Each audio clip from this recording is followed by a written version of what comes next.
जय हिंद प्यारे साथियों। आप सभी का विमल क्लासेस सिविल सर्विसेज के एजुकेशनल फाउंडेशन में स्वागत है। तो आइए प्यारे साथियों, आज के इस वीडियो लेक्चर में हम लोग बात करेंगे जो आपका यूपीपीएससी का एग्ज़ाम है, प्रीलिम्स परीक्षा, उसके प्रैक्टिस सेट के बारे में हम लोग दर क्वेश्चंस को डिस्कशन करने वाले हैं। जो कि आपके आरओ एआरओ की परीक्षा जो रहेगी, प्रारंभिक परीक्षा जिसमें सामान्य अध्ययन का पोर्शन रहता है, उसमें हम लोग इतिहास के कुछ महत्वपूर्ण प्रश्नों का अध्ययन इस लेक्चर में करने वाले हैं। तो आइए प्यारे साथियों, सभी प्रश्नों को हम लोग डिटेल में समझते हुए आगे बढ़ेंगे। जिसमें दिया गया है पहला प्रश्न हम लोगों को कि निम्नलिखित में से किस राजवंश ने 9वीं और 10वीं शताब्दी के दौरान, टाइम पीरियड हम लोगों को दिया हुआ है 9वीं से 10वीं शताब्दी के दौरान, भारत में अरबों की उन्नति को रोकने में महत्वपूर्ण भूमिका निभाई। यानी कि जो नीचे राजवंश दिए गए हैं, उन राजवंशों ने जो है 9वीं और 10वीं शताब्दी के बीच में जो अरब थे और अरबों की उन्नति को रोकने में किसने भूमिका निभाई। तो ऑप्शन दिया गया है गुप्त राजवंश, चोल राजवंश, पाल राजवंश और फोर्थ ऑप्शन है गुर्जर प्रतिहार राजवंश। तो आइए सबसे पहले हम जान लेते हैं गुप्त राजवंश के बारे में। देखिए, जो गुप्त राजवंश था, इस गुप्त राजवंश का जो संस्थापक था, गुप्त राजवंश का जो संस्थापक था वो कौन था? वो था श्रीगुप्त। ठीक है, कौन था? श्रीगुप्त था। और जो चंद्रगुप्त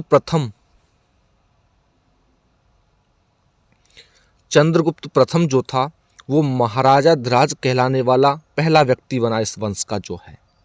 और लगभग बात की जाए तो याद रखिएगा 300 ईस्वी में, लगभग 300 ईस्वी में जो है समुद्रगुप्त उसके उत्तराधिकारी बने, जिन्होंने लगभग 50 वर्षों तक शासन किया। क्योंकि ये जो था एक महान सैन्य प्रतिभा था और ऐसा कहा भी जाता है कि उसने पूरे दक्कन में एक सैन्य अभियान की कमान जो होती है वो भी संभाली थी। और जितने भी विंध्य के क्षेत्र थे और उनकी जो वन में निवास करने वाली, जो वन में रहने वाली जो जनजातियां थीं, उनको भी अपने अधीन कर लिया था। तो समुद्रगुप्त के उत्तराधिकारी कौन थे? चंद्रगुप्त द्वितीय, जिन्हें हम लोग विक्रमादित्य के नाम से भी जानते हैं। उन्होंने क्या किया? मालवा, गुजरात और जो काठियावाड़ है, यहाँ के जो क्षेत्र थे उन पर विजय प्राप्त की। ठीक है, अगर हम लोग बात करें चोल साम्राज्य के बारे में, तो ध्यान रखिएगा, जो चोल साम्राज्य था इसका जो संस्थापक था वो कौन था? इसका संस्थापक था विजयपाल। जो विजयपाल था वो चोल वंश का संस्थापक था। और चोलों के सबसे महान राजा राजराज और उनके पुत्र राजेंद्र प्रथम थे। तो राजा ने क्या किया? तंजौर में जो बृहदेश्वर का मंदिर है, राजराजेश्वर का मंदिर है, जिसको हम लोग कहते हैं कि वो शिव को समर्पित है, उसका निर्माण किया। और राजेंद्र प्रथम ने उड़ीसा, बंगाल, बर्मा, अंडमान और निकोबार द्वीप समूह जो हैं, इन पर भी विजय प्राप्त की। और उनके शासनकाल में ध्यान रखिएगा, जो चोल वंश था अपने एक चरमोत्कर्ष पर था। यानी कि स्थानीय स्वशासन की बात करोगे तो स्थानीय स्वशासन जो था चोलों के शासन की एक महत्वपूर्ण विशेषता हुआ करती थी। ठीक है, आगे हम बात करें पाल राजवंश के बारे में। तो सब लोग जानते हो कि जो पाल राजवंश था, इसके जो संस्थापक थे वो कौन थे? वो थे गोपाल। गोपाल को जो है पाल राजवंश का संस्थापक बताया जाता है। और बंगाल का पहला स्वतंत्र बौद्ध राजा था ये। और इसने 750 ईस्वी में जो है, जो गौड़ था, उसमें लोकतांत्रिक चुनाव के द्वारा सत्ता में वो मतलब कि अपने सिंहासन पर रूढ़ हुआ। गोपाल के बाद धर्मपाल शासक बन गया और उसने विक्रमशिला में देखोगे तो एक काफ़ी फेमस जो बौद्ध मठ है उसकी स्थापना भी की। और ये आप लोग जानते हो कि आगे चल करके भविष्य में जो है नालंदा के रूप में प्रसिद्ध हुआ। ठीक है, अगर अब बात करें हम लास्ट ऑप्शन के बारे में, जिसका नाम है गुर्जर प्रतिहार वंश। और जो गुर्जर प्रतिहार वंश था, इसमें देखोगे तो 9वीं और 10वीं शताब्दी के दौरान भारत में अरबों की जो उन्नति हुई थी उसको रोकने में काफ़ी महत्वपूर्ण भूमिका निभाई थी। और इसके जो संस्थापक थे किसके, गुर्जर प्रतिहार वंश के, वो कौन थे, वो थे संस्थापक नागभट्ट प्रथम। नागभट्ट प्रथम जो थे वो गुर्जर प्रतिहार वंश के संस्थापक थे। और जो मिहिर भोज थे, इसी वंश के शासक हुए मिहिर भोज।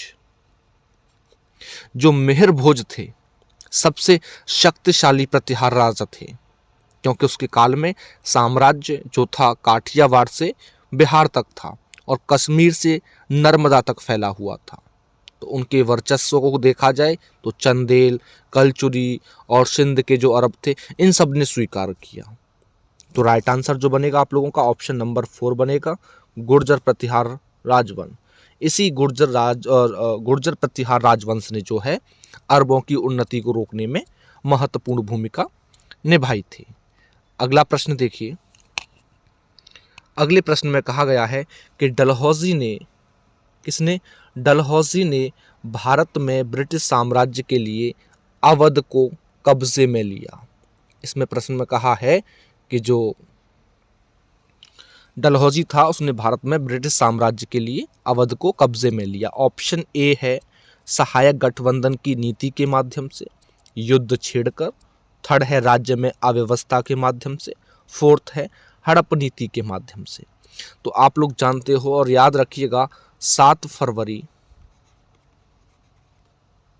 1856 ईस्वी का समय था और 7 फरवरी 1856 को जो है जो डलहौजी था, लॉर्ड डलहौजी, उसने आंतरिक कुशासन के कारण जो है जो वाजिद अली शाह थे उनको हटाने का आदेश दे दिया। और ये डलहौजी के एक व्यपगत सिद्धांत के अनुरूप था कह सकते हो, जिसमें कुशासन होने पर भी अंग्रेजों ने एक राज्य पर कब्जा कर लिया था। और याद रखिएगा फरवरी 1856 में ही देखोगे तो अवध साम्राज्य पर जो है क्या कर लिया था, कब्जा कर लिया था। ठीक, तो याद रखिएगा इसका जो राइट आंसर बनेगा ऑप्शन नंबर इसका सी बन जाएगा, थर्ड वाला, राज्य में अव्यवस्था के माध्यम से इसने क्या किया, अवध को कब्जे में कर लिया। और ध्यान रखिएगा लॉर्ड डलहौजी के अगर व्यपगत सिद्धांत के अकॉर्डिंग देखोगे तो विलय किया गया, जो सबसे पहला राज्य बना वो सतारा था। और 1856 में अवध पर जो है कुशासन का आरोप लगा दिया और लखनऊ के जो निवासी थे आउटरम, उन्होंने अवध का जो है ब्रिटिश साम्राज्य में विलय करा लिया, उसमें मिला लिया। और उस समय अवध का नवाब हुआ करता था वाजिद अली शाह, यानी कि प्राकृतिक कह सकते हो या दत्तक कह सकते हो, एडॉप्ट। भाई प्राकृतिक न होने के कारण जो सतारा था, जैतपुर था, संबलपुर था, आपका बघाट था, उदयपुर, झांसी, नागपुर, करौली, इन सब सभी जितनी भी रियासतें थी इन सब का विलय कर लिया गया। ठीक है, तो राइट आंसर बनेगा ऑप्शन नंबर 3, राज्य में अव्यवस्था के माध्यम से उसने अवध को कब्जे में ले लिया। अगला प्रश्न देखिए, भारत में स्थानीय स्वशासन के जनक के रूप में किसे जाना जाता है, Lord Dalhousie, Lord Canning, Lord Ripon और लॉर्ड मेयो। तो देखिए जो लॉर्ड रिपन हुआ करता था और लॉर्ड रिपन को भारत में स्थानीय स्वशासन के जनक के रूप में जाना जाता है। तो right answer option number C बन जाएगा, इसका थर्ड बन जाएगा। इन्होंने क्या किया, स्थानीय स्वशासन का एक प्रमुख प्रस्ताव पारित किया जिसने 1882 में, कब, 1882 में भारत में नगर पालिका शासन के जो लोकतांत्रिक रूप थे उन सबको निर्धारित किया। और जो स्थानीय स्वशासन की योजना थी उस योजना से उन नगर पालिका संस्थाओं का विकास हुआ था जो ब्रिटिश ताज था उसके सीधे नियंत्रण में थी। और जो ऑप्शन नंबर ए देख रहे हो आप, लॉर्ड डलहौजी तो वो था जो भारत में रेलवे, टेलीग्राफ और डाक नेटवर्क जो होता है, जो सार्वजनिक कार्य होते हैं, ऐसे बहुत से आधुनिक सुधार थे, उनको शुरू करने के लिए ये जिम्मेदार व्यक्ति था। क्योंकि इसके कार्यकाल में गंगा नहर का निर्माण पूरा हुआ था। लेकिन उन्हें हड़प नीति के लिए सबसे ज़्यादा याद किया जाता है। लॉर्ड डलहौजी जो था ये हड़प नीति से संबंधित था। किससे? हड़प नीति से, जिसे कई लोग सीधे तौर पर कहोगे तो 1857 के भारतीय विद्रोह के लिए भी जिम्मेदार मानते हैं। और जो लॉर्ड कैनिंग था, लॉर्ड कैनिंग या चार्ल्स जॉन कैनिंग जो था, प्रथम व्यक्ति था, या लॉर्ड अर्ल कैनिंग एक अंग्रेजी राजनेता थे जो भारत के गवर्नर जनरल थे और बाद में भारत के पहले वायसराय बने। जब 1857 का विद्रोह हुआ था उसके अंत के बाद देखोगे तो ईस्ट इंडिया कंपनी से ब्रिटिश क्राउन को सत्ता हस्तांतरित की गई थी, तो उसमें इनकी भूमिका थी। लॉर्ड मेयो की बात करोगे तो लॉर्ड मेयो ने क्या किया, जो कारागार सुधार थे, विशेष रूप से आप बात करें तो अंडमान द्वीप समूह में जो दोषियों की बस्तियां हुआ करती थी उसमें इसने काफ़ी मतलब कि रुचि ली, दिलचस्पी ली, क्योंकि उनके समय में सबसे महत्वपूर्ण कानूनी सुधार 1872 में भारतीय साक्ष्य अधिनियम को पारित किया गया था। और इस अधिनियम से क्या हुआ था कि जो विसंगति है, जो भेदभाव है, इसको दूर किया गया और सब जितने भी भारतीय लोग थे उनके लिए जो कानून लागू किए गए थे उनको एक मानक समूह पेश कर दिया गया। ठीक है, तो इसका राइट आंसर है option number C, Lord Ripon. तो लॉर्ड रिपन को जो है स्थानीय स्वशासन के जनक के रूप में जाना जाता है।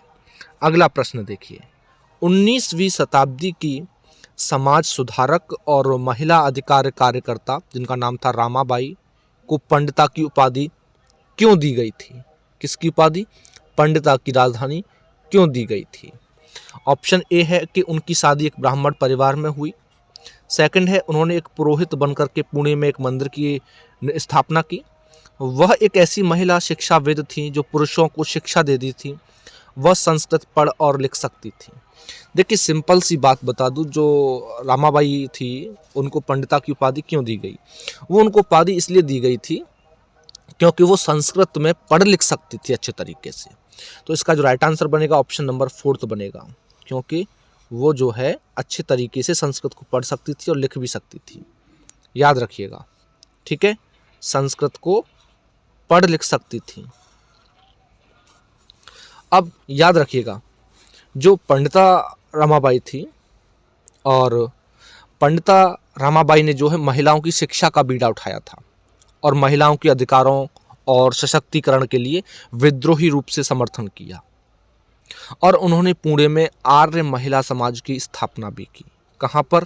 पुणे में।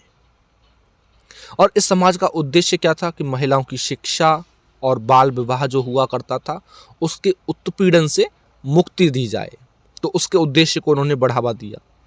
और 1878 में 1878 में देखा जाए तो कलकत्ता विश्वविद्यालय ने जो है उन्हें अलग अलग संस्कृत कार्यों के ज्ञान की मान्यता में पंडिता और सरस्वती की उपाधि से सम्मानित किया। यानी कि हम कह सकते हैं कि 19वीं शताब्दी में समाज सुधारक महिला अधिकार कार्यकर्ता जो हुआ करती थी रमाबाई, उनको पंडिता की उपाधि दी गई क्योंकि वे संस्कृत पढ़ और लिख सकती थी। तो राइट आंसर इसका ऑप्शन नंबर 4 हो जाएगा। अगला प्रश्न देखिए, निम्नलिखित में से किस वर्ष महात्मा गांधी ने एशियाई पंजीकरण अधिनियम के विरोध में दक्षिण अफ्रीका में अपना पहला सत्याग्रह जो है किया? तो याद रखिएगा, ऑप्शन नंबर ए है 1896 और 97 के बीच, 1913 और 14 के बीच, 1906 और 1907 के बीच, और 1903 और 1904 के बीच। तो याद रखिएगा, देखिए जो सत्याग्रह था दक्षिण अफ्रीका में वो उन्होंने स्टार्ट किया था 1906 और 7 के बीच में, यानी कि ऑप्शन नंबर 3 इसका राइट आंसर है। 1906 और 7 में जो है महात्मा गांधी ने जो एशियाई पंजीकरण अधिनियम था उसके विरोध में मैंने बताया कि दक्षिण अफ्रीका में जो है, साउथ अफ्रीका में जो है अपने पहले सत्याग्रह का नेतृत्व किया। क्योंकि 1906 में देखोगे, 1906 में देखोगे, 1906 में उन्होंने ट्रांसवाल में क्या किया कि जो एशियाई अध्यादेश थे उनके खिलाफ पहले सविनय अवज्ञा आंदोलन या सत्याग्रह का नेतृत्व किया। वहीं 1907 में देखोगे तो उन्होंने ट्रांसवाल में जो अनिवार्य पंजीकरण था या जो एशियाई लोग थे उनके लिए पास के खिलाफ सत्याग्रह का नेतृत्व किया, यानी कि द ब्लैक एक्ट इसका या इसके खिलाफ सत्याग्रह का नेतृत्व किया। अगर हम लोग बात करें थोड़ी सी महात्मा गांधी के बारे में और जो सत्याग्रह उन्होंने किया साउथ अफ्रीका में, और साउथ अफ्रीका की जो टाइमलाइन थी महात्मा गांधी की या जो समय रेखा थी कि कब कब क्या क्या किया, तो वो याद रखिएगा। 1899 की बात करें तो जो बोअर युद्ध हुए थे, तो बोअर युद्धों के दौरान देखोगे तो भारतीय एम्बुलेंस कोर की स्थापना की थी। 1904 में देखोगे तो डरबन के पास में जो फिनिक्स है उसमें इंडियन ओपिनियन जो पत्रिका होती है और जो फिनिक्स फॉर्म होता है उसकी स्थापना की। 1906 में देखोगे तो ट्रांसवाल में एशियाई जो अध्यादेश थे उनके खिलाफ पहला सविनय अवज्ञा आंदोलन स्टार्ट किया, सत्याग्रह स्टार्ट किया। 1907 का मैंने बता दिया कि द ब्लैक एक्ट के खिलाफ सत्याग्रह किया। 1908 में देखोगे तो मुकदमा और जो कारावास या जो जोहान्सबर्ग जेल थी, पहली कारावास अवधि थी उनकी। 1910 में देखोगे तो जोहान्सबर्ग के पास में जो टॉलस्टॉय फॉर्म है, बाद में महात्मा गांधी आश्रम बोल दिया गया था उसको, तो उसकी नींव भी डाली। 1913 में देखोगे तो जो केप टाउन है, केप ऑफ गुड होप जिसे कहते हैं हम लोग, आशांत द्वीप जिसे कहते हैं, उसमें गैर ईसाई थे उस विभागों को मान्यता के खिलाफ में इन्होंने सत्याग्रह किया। 1914 में मैंने बताया कि जो बोअर युद्ध थे उनके दौरान जो भारतीय एम्बुलेंस कोर थी उनको बनाने के लिए कैसर-ए-हिंद से उनको सम्मानित भी किया गया था। ठीक है, तो ये साउथ अफ्रीका की इनकी टाइमलाइन थी महात्मा गांधी की। तो इसका जो राइट आंसर है ऑप्शन नंबर 3 है। 1906 और 7 के बीच में उन्होंने दक्षिण अफ्रीका में अपना पहला सत्याग्रह किया। अगला प्रश्न देखिए।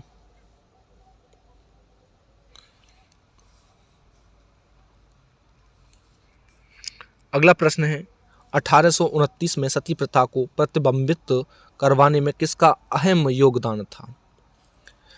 तो राजा राम मोहन राय, ईश्वर चंद्र विद्यासागर, ज्योतिराव फुले और स्वामी दयानंद सरस्वती। तो आप लोग जानते बड़े अच्छे तरीके से कि जो राजा राम मोहन राय थे उन्होंने 1829 में जो सती प्रथा थी उस पर प्रतिबंध लगाने में अपना योगदान दिया था। तो राइट आंसर ऑप्शन नंबर ए।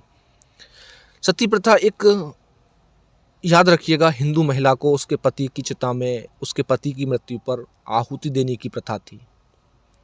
विधवा को जो है स्वर्ग जाना था और ये महिला की अपनी पति के प्रति समर्पण का, कह सकते हो कि अंतिम बलिदान और प्रमाण माना जाता था। क्योंकि बंगाल के महान हिंदू सुधारक, समाज सुधारक हुए राजा राम मोहन राय, उन्होंने जो है बंगाल के हिंदू समाज में जो सामाजिक बुराइयां प्रचलित हो रही थी उनसे लड़ाई लड़ी और सती प्रथा उन सभी कृत्यों में से प्रमुखों में से एक थी। वो अपनी ही भाभी की आहुति के प्रत्यक्ष गवाह थे। उन्होंने देखा था अपनी भाभी को जलते हुए। तो उन्होंने 1812 में इस प्रथा के खिलाफ अपना संघर्ष शुरू कर दिया। यानी कि राजा राम मोहन राय सती प्रथा के खिलाफ एक मुखर प्रचारक थे। उन्होंने तर्क दिया था कि वेद और जो अन्य प्राचीन हमारे जो हिंदू धर्म ग्रंथ हैं उन्होंने सती प्रथा को मंजूरी नहीं दी है। उन्होंने अपनी एक पत्रिका भी निकाली, संवाद कौमुदी। कौन सी? संवाद कौमुदी। और याद रखिएगा जो संवाद कौमुदी थी इसमें जो है इसके निषेध की वकालत करते हुए लेख लिखे गए हैं। उन्होंने ईस्ट इंडिया कंपनी का जो प्रशासन था उससे भी इस प्रथा पर प्रतिबंध लगाने पर जोर दिया। तो आप जानते हो कि जो लॉर्ड विलियम बेंटिक था उसने जो है 1828 में भारत के गवर्नर जनरल बन करके या उसके रूप में कार्य किया। तो उन्होंने सती और जो बहुविवाह, जो बाल विवाह, जो कन्या भ्रूण हत्या होती है, ऐसी काफ़ी प्रचलित सामाजिक बुराइयां थी, उनको दबाने में राजा राम मोहन राय की मदद की। तो जो लॉर्ड बेंटिक था उसने पूरे ब्रिटिश भारत में सती प्रथा पर प्रतिबंध लगाने वाला कानून पारित कर दिया और इस अधिनियम के द्वारा सती प्रथा को 1829 में अदालतों के द्वारा अवैध और दंडनीय बना दिया गया। यानी कि right answer option number A, Raja Ram Mohan Roy. अगला प्रश्न देखिए,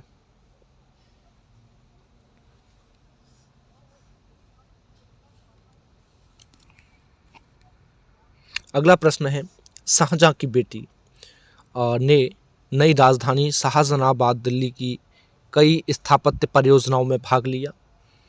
तो शाहजहां की बेटी कौन थी? गुलबदन बेगम, रोशन आरा, जहान आरा और बेगम इशरत। कौन सी बेटी ने नई राजधानी शाहजहानाबाद दिल्ली में की कई स्थापत्य परियोजनाओं में भाग लिया? तो आप लोग जानते हो कि शाहजहां की बेटी जहान आरा जो थी, उसने राजधानी शाहजहानाबाद जो दिल्ली में है उसकी कई स्थापत्य परियोजनाओं में भाग लिया। तो राइट आंसर ऑप्शन नंबर 3, जहान आरा।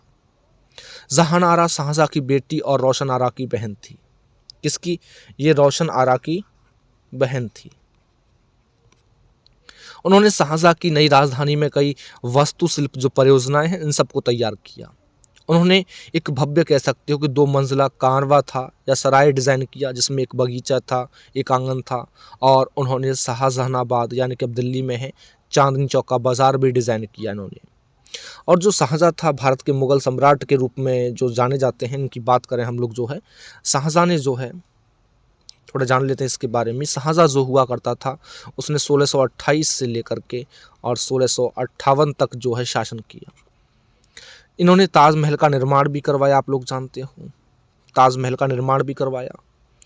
वो मुगल सम्राट जहांगीर और राजपूत राजकुमारी जो हुआ करती थी मनमती के तीसरे पुत्र हुआ करते थे। मोती मस्जिद, जामी मस्जिद, इन सब का निर्माण किसने करवाया? शाहजहां ने करवाया।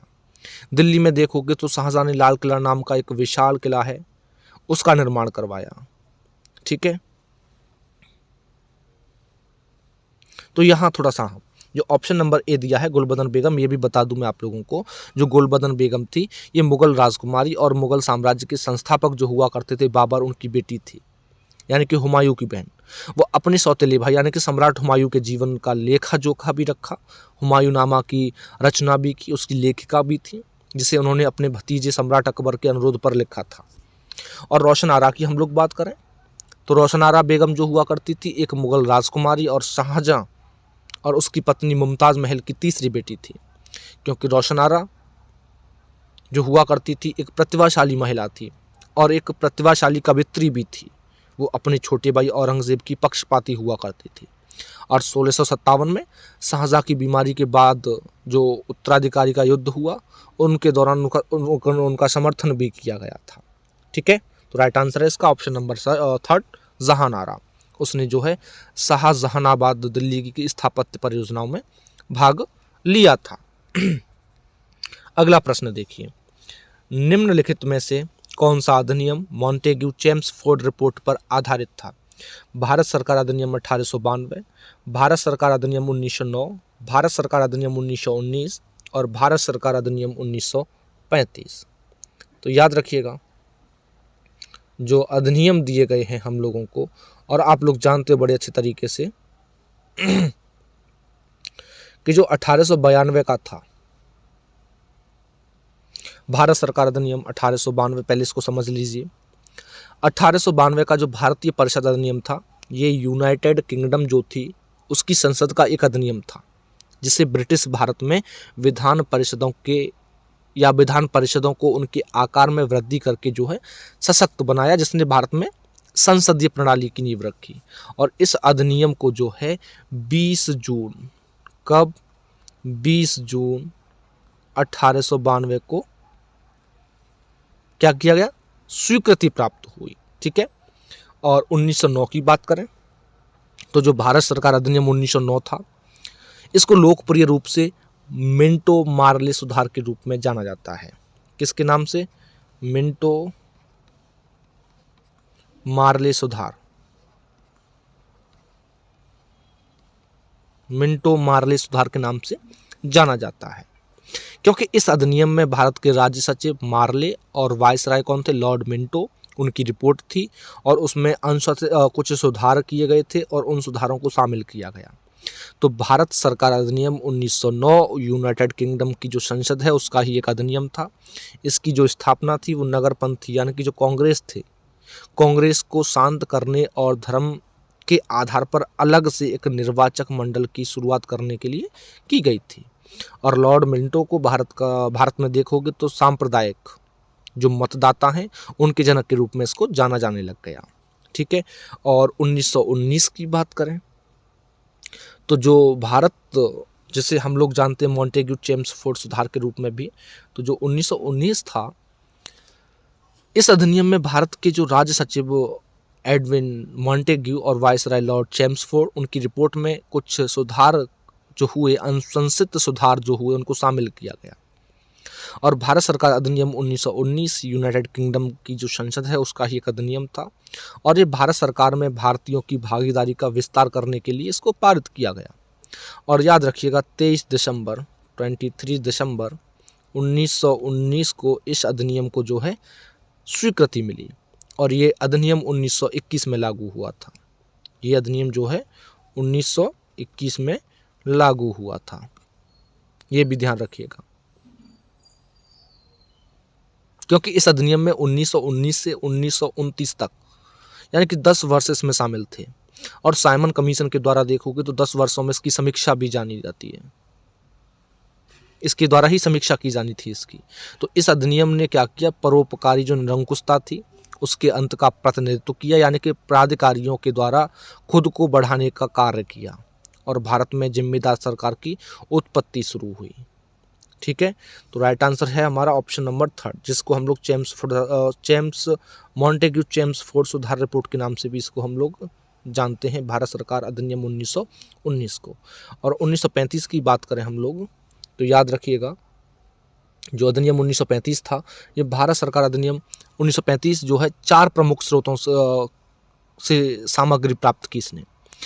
साइमन कमीशन की रिपोर्ट, तीसरा गोलमेज सम्मेलन, 1933 का जो श्वेत पत्र था, संयुक्त चयन समितियों की रिपोर्ट, ये सब शामिल थी इसमें।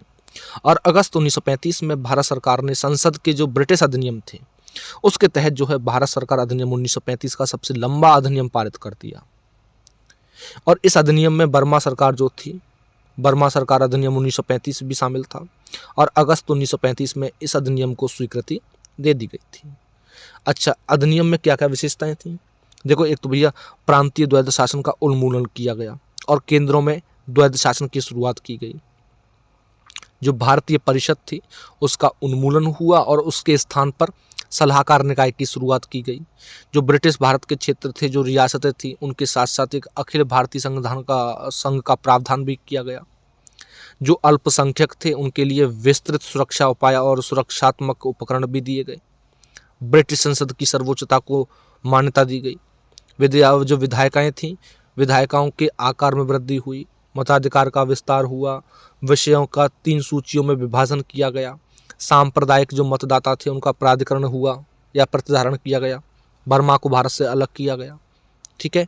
और भारत सरकार अधिनियम 1935 के जो मुख्य शिल्पकार थे वो थे सर सैमुअल होरे। कौन थे? सर सैमुअल होरे। ठीक है। तो राइट आंसर है इसका ऑप्शन नंबर 3, भारत सरकार अधिनियम 1919, जिसको हम लोग जो है चेम्सफोर्ड रिपोर्ट पर कह सकते हैं कि पूर्ण रूप से आधारित है, उसके नाम से जानते हैं। अगला प्रश्न देखिए, उत्तर प्रदेश में संपूर्णानंद संस्कृत विश्वविद्यालय कहाँ पर स्थित है? तो लखनऊ, कानपुर, झांसी और वाराणसी। तो सब लोग जानते हो कि संपूर्णानंद संस्कृत विश्वविद्यालय कहाँ पर स्थित है? ऑप्शन नंबर 4 इसका राइट आंसर हो जाएगा, वाराणसी में स्थित है। संपूर्णानंद संस्कृत विश्वविद्यालय पूर्व में देखोगे तो वर्णाश्रय संस्कृत विश्वविद्यालय और शासकीय संस्कृत महाविद्यालय, ये सब वाराणसी में ही स्थित है। ये क्या है कि एक भारतीय विश्वविद्यालय और उच्च शिक्षा का संस्थान है जो वाराणसी अपने यूपी भारत में स्थित है, उत्तर प्रदेश में।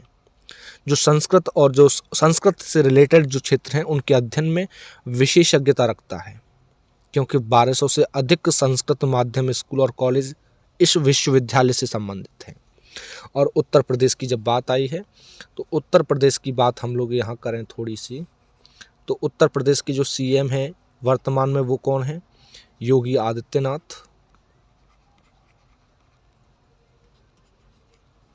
योगी आदित्यनाथ वर्तमान में मुख्यमंत्री हैं।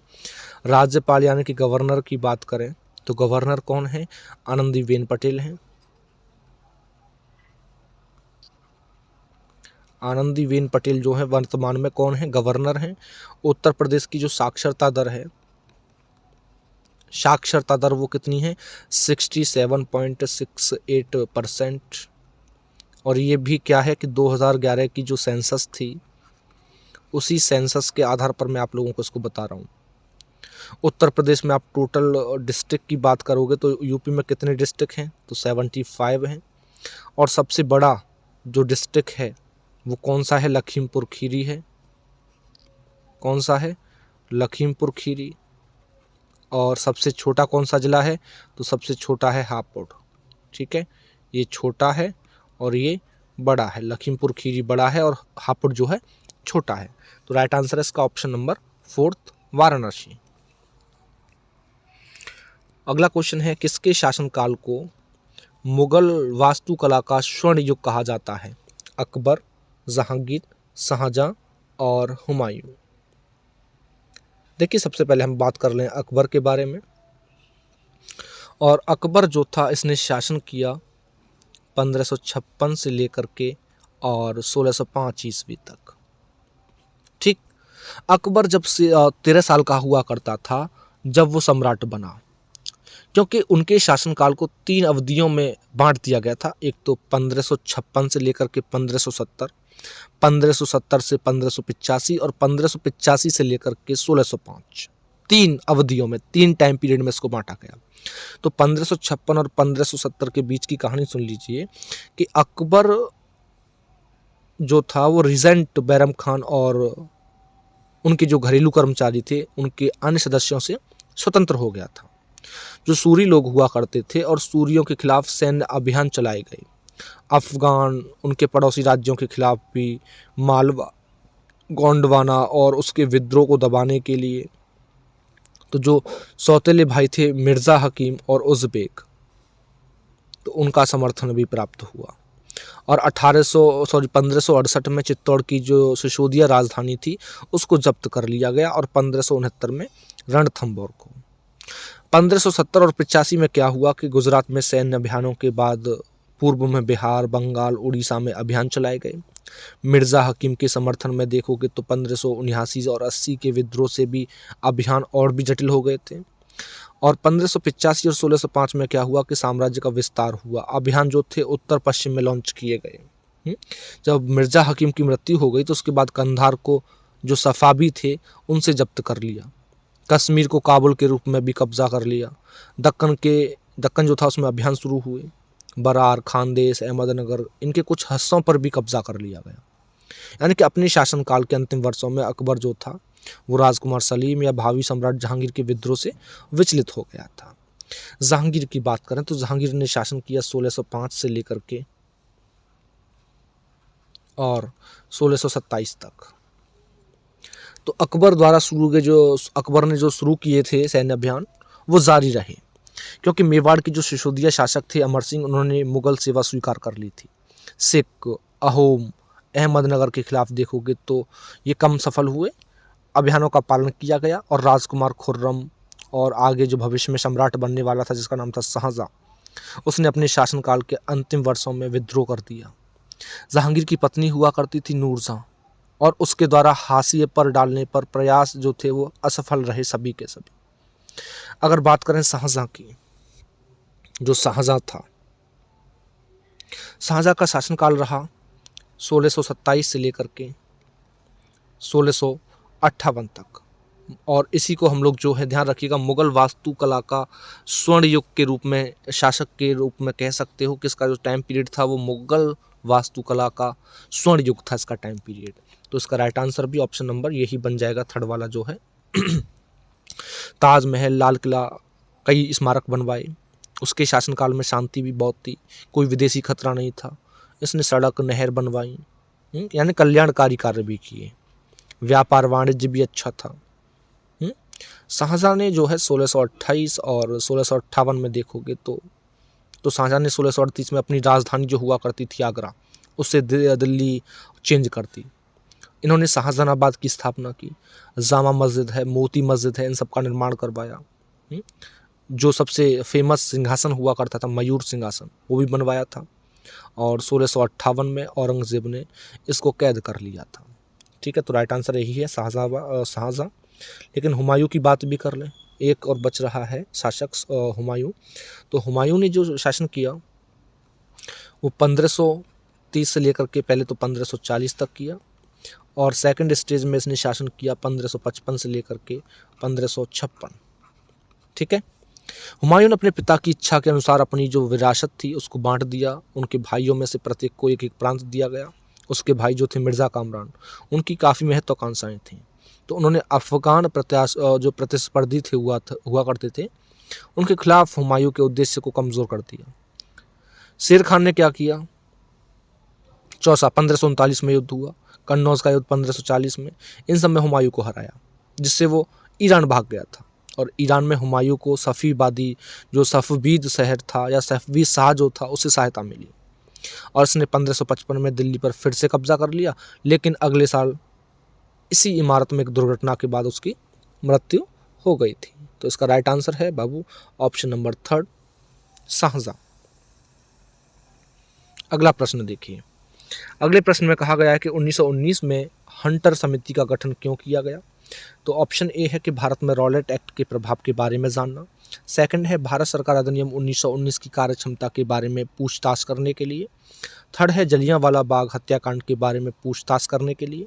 फोर्थ है खिलाफत आंदोलन के कारणों के बारे में जानने के लिए। तो याद रखिएगा, हंटर कमीशन की बात करें तो हंटर कमीशन जो है 14 अक्टूबर 1919 को भारत सरकार के सचिव जो हुआ करते थे एडविन मॉन्टेग्यू, उनके द्वारा जो आदेश जारी किए गए, तो उसके बाद भारत सरकार ने क्या किया, पंजाब की घटनाओं की जांच समिति की गठन की घोषणा कर दी थी। तो जब डिसऑर्डर इंक्वायरी समिति जो थी उस समिति के रूप में संदर्भित देखा जाए तो इसके बाद में हंटर कमीशन के नाम से इसको जाना गया था। क्या हुआ था कि 13 अप्रैल 1919 को जो जलियांवाला बाग था उसमें भयानक रूप से कह सकते हो, भयंकर भीषण रूप से नरसंहार जब हुआ, तो उसके बाद भारत सरकार की जो विधान परिषद थी उसने वहां पर जो हादसा हुआ उसकी जांच के लिए हंटर कमीशन का गठन किया। क्योंकि उस भयानक कह सकते हो कि दिन पर जो है जनरल डायर के आदेश पर महिलाएं, बच्चे, बुजुर्ग सहित यानी कम से कम 1000 लोगों की मृत्यु हो गई और 1500 लोग घायल हुए लगभग। तो लॉर्ड विलियम हंटर ने जांच समिति को नेतृत्व किया।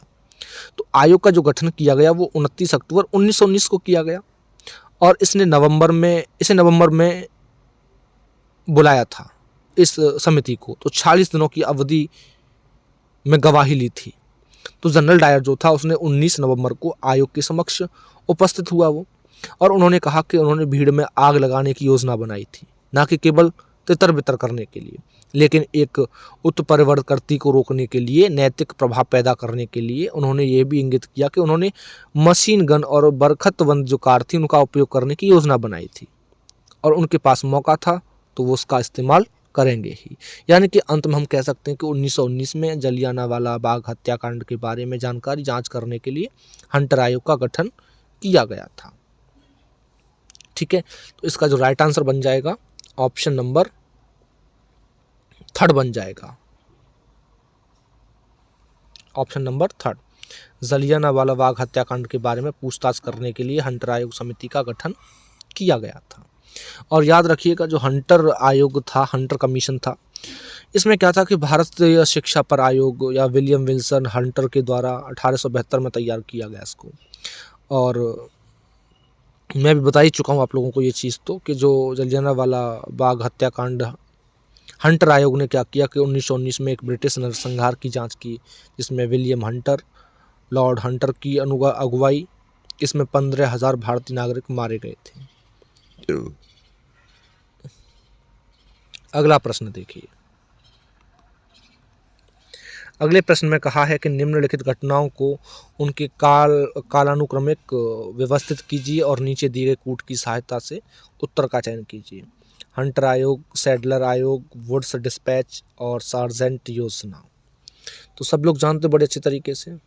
देखिए, हंटर आयोग के टाइम पीरियड की बात करें तो 1872, और सैडलर आयोग की बात करें तो 1917, और इस वुड डिस्पैच की बात करें तो 1854, और इसकी बात करें सार्जेंट योजना की तो ये था 1944, 1944। ठीक है ना। तो टाइम पीरियड तो आप लोग देख ही रहे होंगे अच्छे तरीके से। तो ये बन जाएगा सबसे पहले जो है 1872, सॉरी 54, 1854, यानी कि सी, और फिर उसके बाद ए, उसके बाद बी, और उसके बाद डी, CABD। ठीक है। याद रखिएगा। हंटर आयोग की बात कर लें थोड़ी सी, तो अभी बता के आया हूँ मैं आप लोगों को। और सैडलर आयोग की बात करें तो डॉक्टर माइकल सैडलर जो थे इस समिति के अध्यक्ष थे। उन्होंने शिक्षा के 10+2+3 पैटर्न की सिफारिश की थी। जो मुस्लिम लड़कियां थीं उनके लिए पर्दा स्कूल स्थापित किया। इसने माध्यमिक और मध्यवर्ती शिक्षा के लिए अलग बोर्ड की सिफारिश भी की थी।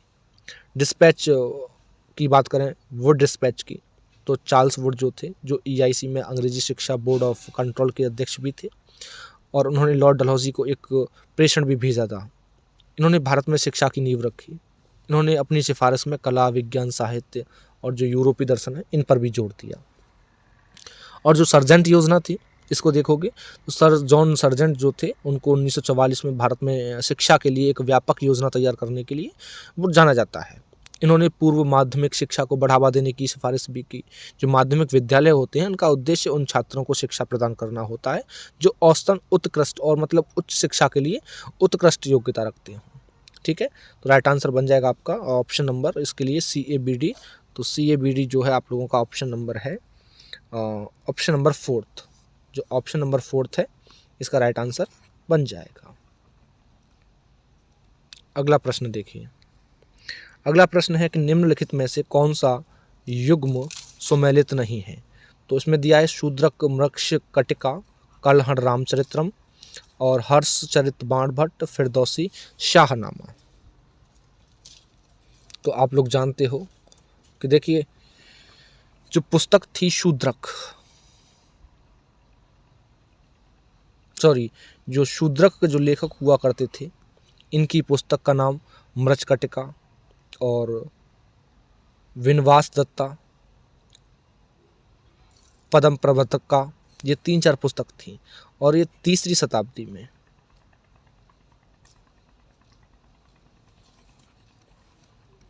कब लिखी गई थी? 3री शताब्दी में। ठीक है। तो ये तो बिल्कुल ठीक है। कलहड़ की बात करें तो कलहड़ की जो रचनाएं थीं, देखिए कलहड़ एक महान कवि हुआ करता था, संस्कृत कवि। इन्होंने कश्मीर के इतिहास का वर्णन किया है और एक प्रस्तुत तो कह सकते हो कि प्रसिद्ध संस्कृत कविता राजतरंगिणी लिखी है। तो रामचरित्रम नहीं, बल्कि ये गलत है। ठीक है, ये गलत है, यानी कि राइट आंसर ऑप्शन नंबर 2 ही हो जाएगा अब तो किताब को पूरा करने में उन्हें 2 साल लग गए थे राजतरंगिणी को, जो उन्होंने आखिरकार 1150 ईस्वी में पूरा कर दिया था। उनका जन्म जो हुआ था परहसपुरा यानी कि जम्मू कश्मीर का जो बारामूला है जिला, उसमें हुआ था। और वो चंपका के पुत्र थे जो कश्मीर के राजा हर्ष ने जो शासन किया था 1089 से 1101 तक, उसके शासन में मंत्री हुआ करते थे। ठीक है। हर्षचरित बाणभट्ट, ये भी ठीक है, क्योंकि जो हर्षचरित बाणभट्ट जो हुआ करते थे उनकी रचना थी हर्षचरित, कादम्बरी, हर्षाकारिता, जो 7वीं शताब्दी ईस्वी में लिखी गई थी। और फिरदौसी की बात करोगे तो ये भी ठीक है, शाहनामा लिखी थी, रुस्तम और सोहराब भी लिखी। ठीक है। तो ये सब लिखी थी इन्होंने 10वीं शताब्दी में। तो राइट आंसर ऑप्शन नंबर 2, क्योंकि इसने रामचरित की बात की है।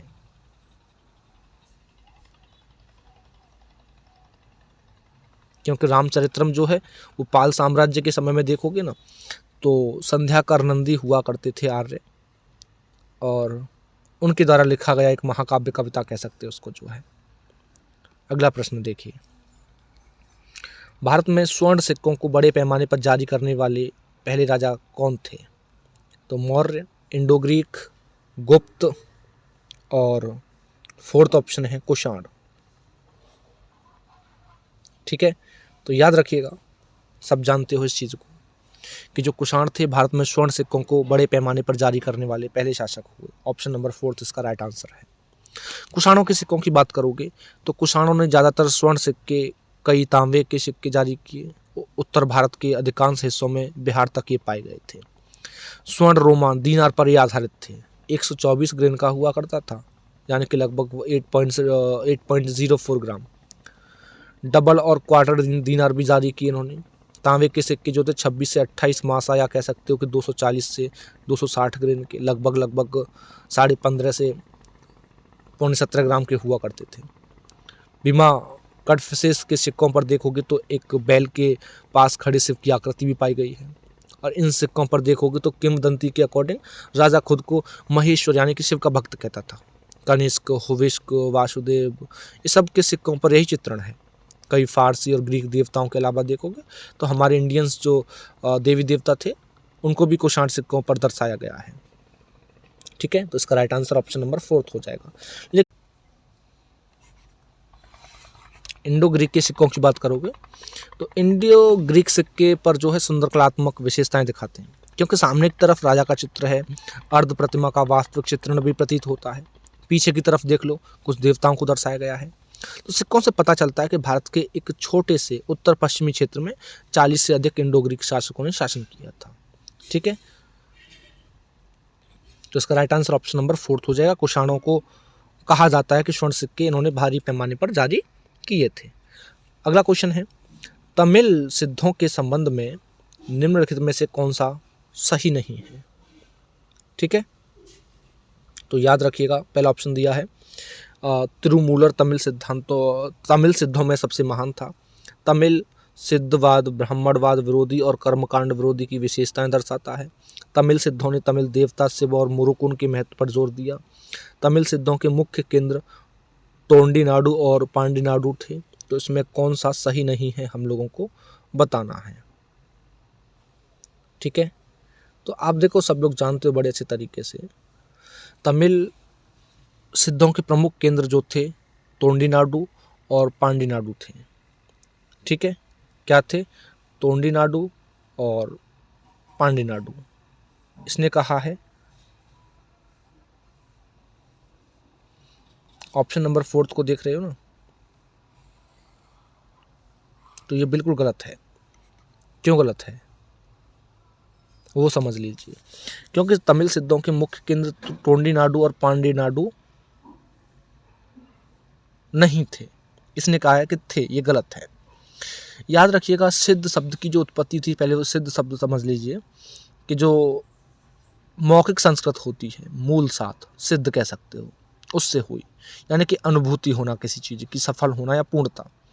मूल रूप से अपनी धार्मिक सामाजिक सोच में ये ब्राह्मणवाद विरोधी थे। और तमिलों को अपने जीवन के तरीके से देखोगे तो सिद्धार्थ की परंपरा का पालन करना होगा। ठीक है ना, तो सेकंड ऑप्शन जो देख रहे हो बिल्कुल ठीक है। 18 सिद्ध हैं जिन्हें तमिल परंपरा के अकॉर्डिंग सिद्ध चिकित्सा के स्तंभ के रूप में जाना जाता है, क्योंकि उनके सटीक समय युग पर कोई सहमति नहीं है। लगभग सभी सिद्ध सभी सृष्टि की एकता यानी कि एकेश्वरवाद में विश्वास करते थे। उन्होंने प्रेम और सेवा के दर्शन का प्रचार किया, मूर्ति पूजा की निंदा की।